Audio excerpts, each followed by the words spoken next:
about Artemisia afra, African Wormwood, Umlhonyane, Lengana, or Wilde Als. I'm here with Craig, a phytotherapist, and this is what we have to say.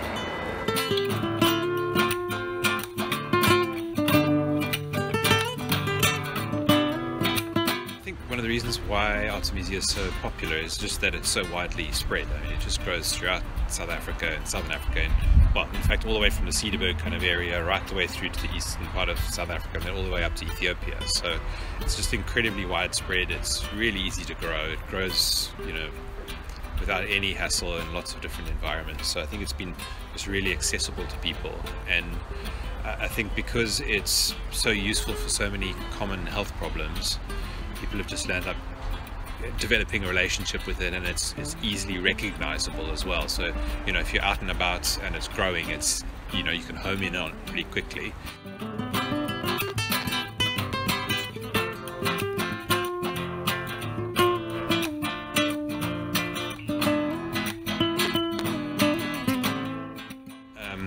The most common uses for it are as a treatment for acute infections.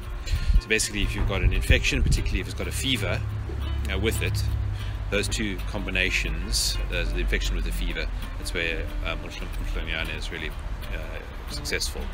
So colds, flus, viral infections, but that combination of an infection with a fever is where it's really useful. And honestly, the easiest way to use it and the safest way to use it is as a nice hot tea. The trick is to make it fairly strong and to drink enough of it, and if you do that, it's guaranteed to help you at least to some degree.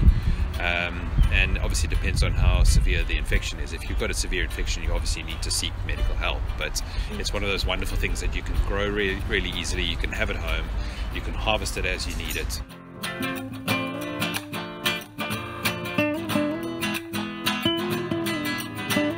So we've got fever and infections, lung and respiratory problems, particularly if they're infections, so like bronchitis and pneumonia, those sorts of things. And then we've got lots of digestive problems. And anyone who's tasted Artemisia, you'll know it's pretty bitter. And anything that's bitter has a big effect on the digestive system. And an aromatic bitter like Artemisia afra has got this combination of the dispersing of stagnation from the aromatic side of things, and the promotion of digestion and secretion from the bitter side of things, and those two together help these kind of sluggish digestive states.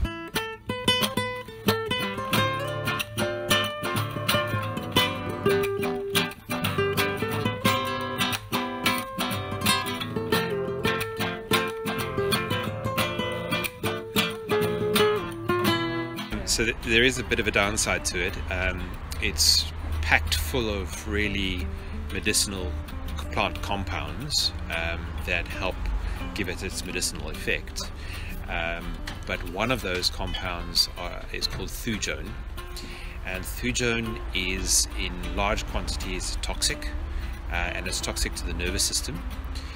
So it's really important with Artemisia, you don't want to overuse it, you don't want to use it for too long, you don't want it in too high quantities either. So a safe dosage is about 3 grams of the dried herb per day. So it depends on how dry the material is, and it'll obviously weigh different amounts according to how dry the material is. But you're probably wanting to use a nice heaped teaspoon or 2 per cup of boiling water.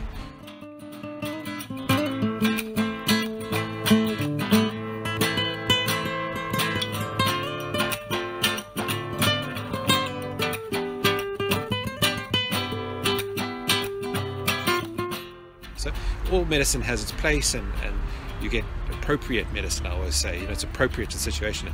What's more appropriate than actually using a medicine that you can grow yourself, is outside your backyard, you know how to use it, and it just keeps on coming as well. If you look after that plant, I mean, you just keep propagating it, and you've got it for the rest of your life.